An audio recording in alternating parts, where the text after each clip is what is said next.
Good morning friend, welcome to you all in my channel doctor Anshuman Suman. आशा करते हैं आप लोग सभी स्वस्थ और अच्छे होंगे और अपने लक्ष्य के प्रति एकाग्र होंगे। मित्रों, यह जो वीडियो है इकोनॉमिक सर्वे ऑफ इंडिया 2020-21, इस पर जो आज हम चर्चा करेंगे यह मुख्यतः प्री फोकस्ड होगा, चाहे वो यूपीएससी, बीपीएससी या किसी प्रकार का प्रतियोगिता परीक्षा में प्री में जो क्वेश्चन पूछे जाते हैं, प्रश्न पूछे जाते हैं, उस पर फोकस करके इस वीडियो को बनाया गया है। तो मैं आशा करता हूँ आप पूरी वीडियो को देखिए और इससे लाभ उठाइए। बहुत ही इंपॉर्टेंट टॉपिक्स है। आपको बजट समझने से पहले इकोनॉमिक सर्वे ऑफ इंडिया को थोड़ा समझना चाहिए, इसीलिए मैं पहले आपको इकोनॉमिक सर्वे ऑफ इंडिया के बारे में बताना चाह रहा हूँ और उसके बाद मैं आपको बजट के बारे में भी बताएंगे। ठीक है, तो इकोनॉमिक सर्वे ऑफ इंडिया जो हम पढ़ रहे हैं, ये पढ़ रहे हैं 20-21 का। इसका मुख्य जो है बिंदु, चूंकि हम प्री के हिसाब से इस वीडियो को तैयार किए हैं, तो मुख्य बिंदु हम समझेंगे ये क्या है। ये एक वार्षिक दस्तावेज है। ये क्या है? एक वार्षिक दस्तावेज है। ये वित्त मंत्रालय के अधीन से ये निकलता है, इकोनॉमिक सर्वे ऑफ इंडिया। तो जो चीफ सलाहकार होते हैं वित्त मंत्रालय के, जो अभी हैं के वी सुब्रमण्यम, उनके द्वारा अभी 2020 और 21 का जो है ये इकोनॉमिक सर्वे ऑफ इंडिया निकाला गया है। ये अब थोड़ा सा इसमें कंसेप्ट बता दूं कि बजट और इकोनॉमिक सर्वे ऑफ इंडिया में क्या अंतर होता है। बजट प्लान होता है अगले साल के लिए कि अगले फिनेंशियल ईयर में किस प्रकार का खर्च होगा और किस प्रकार का हम इन्वेस्टमेंट करेंगे, कहां से इनकम प्राप्त होगा, ये बजट होता है। और इकोनॉमिक सर्वे ऑफ इंडिया कहता है कि पिछले साल में, यानी जो साल बीत रहा है, उसमें हमने क्या किया है, क्या अचीव किया है। तो ये दोनों में काफ़ी मतलब अच्छा कंसेप्ट है समझने के लिए कि इकोनॉमिक सर्वे ऑफ इंडिया क्या हुआ है और बजट मतलब क्या होना है। तो हम लोग वही पढ़े क्या हुआ है। ये जो वार्षिक दस्तावेज होता है इकोनॉमिक सर्वे ऑफ इंडिया का, इसको दो खंड में मूलतः बांट सकते हैं आप। एक सैद्धांतिक पक्ष होता है इसका और एक व्यवहारिक पक्ष होता है, जिसको प्रैक्टिकल बोलते हैं। इस बार का थीम क्या था, ये इंपॉर्टेंट है। ये क्वेश्चन पूछा जा सकता है कि इकोनॉमिक सर्वे ऑफ इंडिया 2020 और 21 का थीम क्या है। इसका थीम है सेविंग लाइफ, सेविंग लाइवलीहुड और V shape recovery. V shape recovery के बारे में हम नीचे बात करेंगे। तो ये बहुत इंपॉर्टेंट है, इसको आप लोग को देखना है, याद रखना है। एनएसओ के द्वारा इस फिनेंशियल ईयर 2021-22 में जीडीपी ग्रोथ जो रखा गया है, एजम्पशन रखा गया है एनएसओ के द्वारा, वो है 11%। जबकि अंतर्राष्ट्रीय मुद्रा कोष IMF, इन्होंने बोला है 2021-22 में 11 ही नहीं 11.5% भी ग्रोथ कर सकती है जीडीपी के हिसाब से इंडिया। लेकिन 22 और 23 में IMF के अनुसार से बोलता है कि उतना वो कैरी नहीं कर पाएगा। अब ये रह जाएगा इनके पास 6.5%। ये 22-23 का ये डेटा है, इन्होंने एज्यूम किया है। तो ये दोनों डेटा को आपको याद रखना है कि हमारा एनएसओ क्या कहता है 2021-22 के लिए 11%, जबकि IMF बोलता है 11.5%। और IMF अगले साल का भी बताता है, अगले वित्तीय वर्ष का भी 22-23 का, जिसमें बोलता है 6.5% रहेगा। ठीक है, जो ये इकोनॉमिक सर्वे है, इसमें मूल रूप से बताया गया है कि टीकाकरण पर भारत बहुत विशेष ध्यान दिया और आप देख सकते हैं कि टीकाकरण के लिए बड़े पैमाने पर हम काम कर रहे हैं। ठीक है, सेवा के क्षेत्र में तेजी से विस्तार हुआ है। इसका कारण ये था कि लॉकडाउन के वजह से कई सेवाएं बंद हो गया था, और जब हम लॉकडाउन के टूटने के बाद और कोविड को जिस प्रकार से हम लोग पराजित करने की स्थिति में हैं, तो सेवा के क्षेत्र में भी काफ़ी बूम आया है। तो इसलिए सेवा के क्षेत्र में तेज़ी से विस्तार देखा गया है। वी शेप रिकवरी दर्शाता है भारत का जो है इकोनॉमिक सर्वे में वी शेप रिकवरी दर्शाता है। वी शेप रिकवरी क्या है भारत, कैसे क्या है, उसको हमें ग्राफ से देखेंगे। ग्राफ में देखिए 2019-20 में जो हमारा जीडीपी ग्रोथ था वो 4.2% था। हम 19-20 का ये डाटा दिखे हैं। और 2020-21 ड्यू टू कोविड हमारा जो जीडीपी हुआ प्लस में नहीं जाकर के माइनस में चला गया 7.7। ये बहुत ही इंपॉर्टेंट है, ये क्वेश्चन पूछा जा सकता है कि 2020-21 में हमारा जीडीपी ग्रोथ क्या था, तो -7.7% था। तो हमने ग्राफ पर लगाने की कोशिश की है, ऊपर में प्लस नीचे माइनस। और फिर आप जो देखा कि एनएसओ ने आंकड़ा को दिया है कि अगला जो होगा कितना 2021-22, वो उसमें जो है 11% होगा। तो जब इसको आप हम लोग मिलाने की कोशिश किए थे, भी का आकार लिया, तो इसी को हम लोग बोलते हैं वी शेप की रिकवरी। क्लियर हो गया होगा। तो इकोनॉमिक सर्वे ऑफ इंडिया अगर इकोनॉमिक सर्वे ऑफ इंडिया के अनुसार से अगर पूछा जाए कि किस प्रकार से रिकवरी हुआ है, भारत कैसे रिकवरी किया है, तो वी शेप रिकवरी किया है। यही वी शेप रिकवरी का कंसेप्ट है, समझिए। इंपॉर्टेंट चीज़ है कि राजकोषीय घाटा, जो कि बजट में आपको डिफरेंस मिलेगा, लेकिन अभी तक जो हम राजकोषीय घाटा देखें जो कि काफ़ी इंपॉर्टेंट है, ये 3.5% के बराबर है। इसको याद रखना है, ये इंपॉर्टेंट है। फिर मुद्रास्फीति थोक मूल्य सूचकांक पर 0.1% ही रहा। थोक मूल्य सूचकांक पर बात कर रहा हूँ। विदेशी मुद्रा का भंडार मैक्सिमम रहा है अभी तक का, पूरे भारत में सबसे ज़्यादा रहा है। 8 जनवरी 2021 का डाटा है, ये डेट भी याद रखना है, और कितना था ये भी याद रखना है, 586.1 US डॉलर, ठीक है। कृषि एवं संबंध क्षेत्र में जीडीपी में विकास हुआ है 3.4%। मित्रों, आपको मैं जानकारी के लिए बता दूं कि कोविड के दौरान में हर सेक्टर में नकारात्मक वृद्धि हुआ है, यानी निगेटिव गया है। एकमात्र कृषि सेक्टर था जिसमें कि विकास हुआ है, पॉजिटिव विकास हुआ। और हम ये कहें कि भारत की अर्थव्यवस्था को जरा सा बल मिला तो सिर्फ और सिर्फ कृषि एंड एलाइड सेक्टर से ही मिला। तो इसको एकदम बिल्कुल याद रखना है, बहुत इंपॉर्टेंट है। कृषि एंड एलाइड में 3.4% का वृद्धि हुआ है, ठीक है। औद्योगिक क्षेत्र में देखिए, मैंने बताया था कि वृद्धि तो हुआ ही नहीं, माइनस में वृद्धि हुआ, माने नकारात्मक हो गया है 9.6%। उसी प्रकार से सेवा में नकारात्मक हो गया है 8.8%, ठीक है। लेकिन आपको अच्छा लगेगा जान करके कि कोविड के दौरान भी, मुश्किल घड़ी में भी, भारत ने अन्य देशों के साथ अन्य देशों को प्रभावित किया है। और यहाँ पे FDI आया है, फॉरेन डायरेक्ट इन्वेस्टमेंट आया है। तो FDI में बढ़िया वृद्धि हुआ है 34% का, ये एकदम निश्चित रूप से याद रखना है। 34% का जो FDI में वृद्धि हुआ है। उसी प्रकार से अगर देखें कंप्यूटर एंड हार्डवेयर सेक्टर में, कंप्यूटर और हार्डवेयर सेक्टर में काफ़ी वृद्धि हुआ, 36% के लगभग वृद्धि हुआ है। तो ये बहुत इंपॉर्टेंट था। अब थोड़ा इस प्रकार से और अन्य चीज़ों को देखेंगे। इकोनॉमिक सर्वे में बताया गया था कि राष्ट्रीय रेल योजना जो होगा इसकी पूर्ति होगा 2030 में। ये डेट याद रखना, ये बजट में भी आपको देखने के लिए मिलेगा। तो 2030 तक का प्लान था राष्ट्रीय रेल योजना, ठीक है। उसके बाद ये देखा गया कि 2019 ईस्वी में नेट डाटा इस्तेमाल में, नेट डाटा काफ़ी इस्तेमाल हुआ, बहुत ही ज़्यादा। इसको बोलते हैं 76.4647 एक्साबाइट। एक्साबाइट आप लोग देख लीजिएगा, बाइट का बहुत बड़ा जो है, जैसे बाइट, किलोबाइट, गीगाबाइट, उसी प्रकार से एक्साबाइट होता है, तो बहुत बड़ा यूनिट है। तो याद रखना है। ऊर्जा के उपभोग में इकोनॉमिक सर्वे ऑफ इंडिया, ये क्वेश्चन तो बहुत पूछा जाता है और अक्सर पूछ लिया जाता है, तो जनरल हम लोग को जवाब देना चाहिए इसी के अनुसार से, इकोनॉमिक सर्वे ऑफ इंडिया के हिसाब से ही जवाब देना चाहिए। ऊर्जा के उपभोग के क्षेत्र में नंबर 1 USA है, नंबर 2 चीन है, और तीसरे नंबर पर इंडिया है। तो इंडिया का स्थान कितना आता है? तीसरा पर आता है, ये याद रखना है ऊर्जा उपभोग में, ठीक है।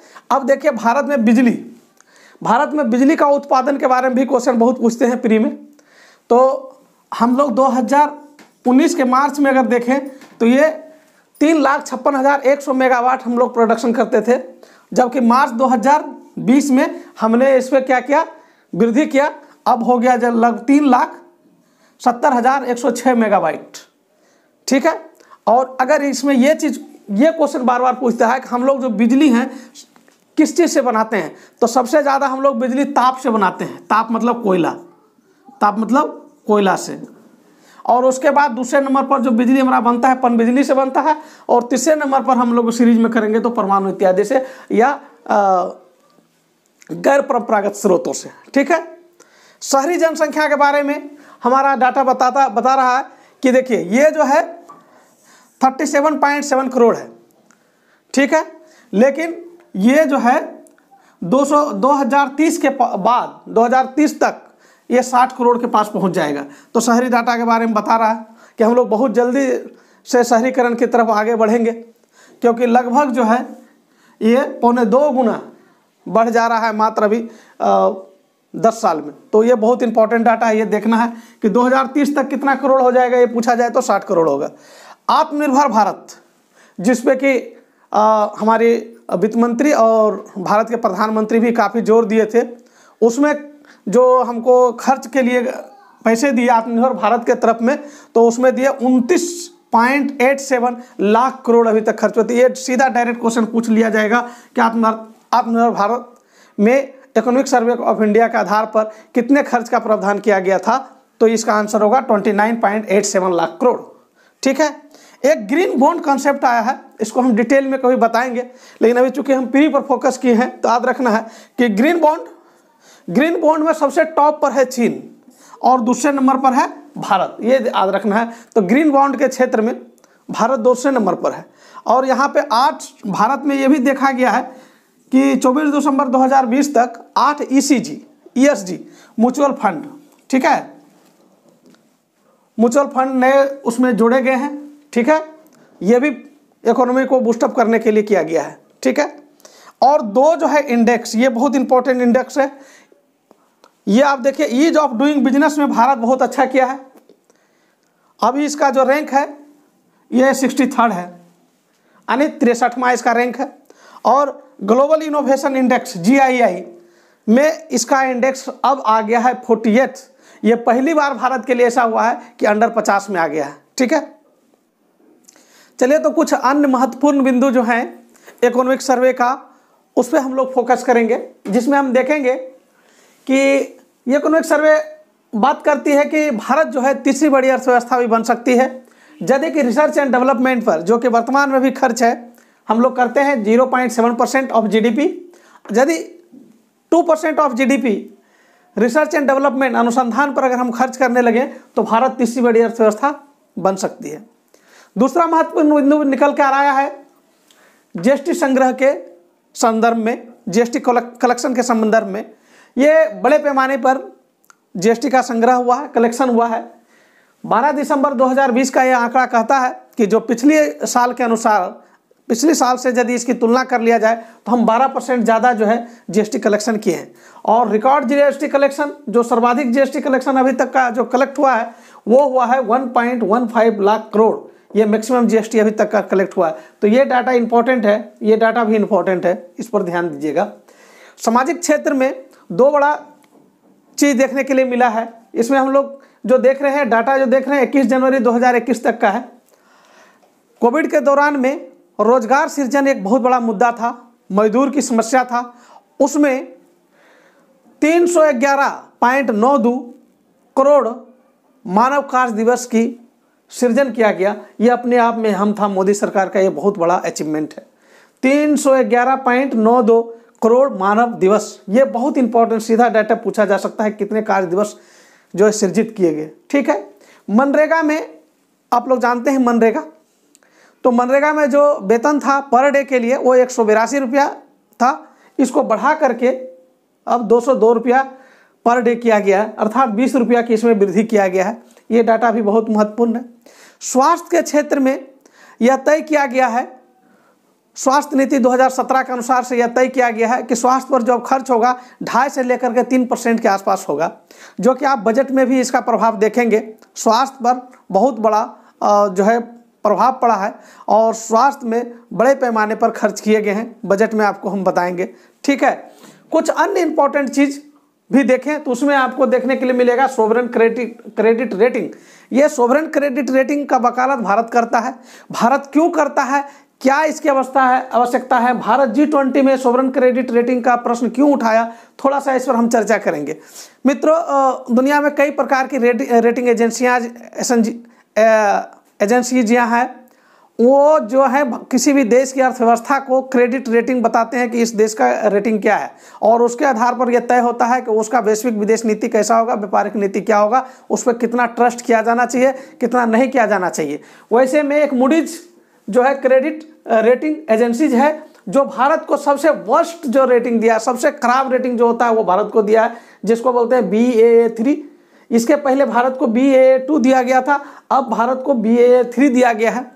तो आप समझ सकते हैं भारत एक उभरती अर्थव्यवस्था वाला देश है, स्थिर देश है, लोकतांत्रिक देश है, जहाँ पे विकास चरणबद्ध तरीके से हो रहा है। उसको अगर ऐसी रेटिंग दिया जाएगा तो वैश्विक पैमाने पर निश्चित ही इस पर प्रभाव पड़ेगा।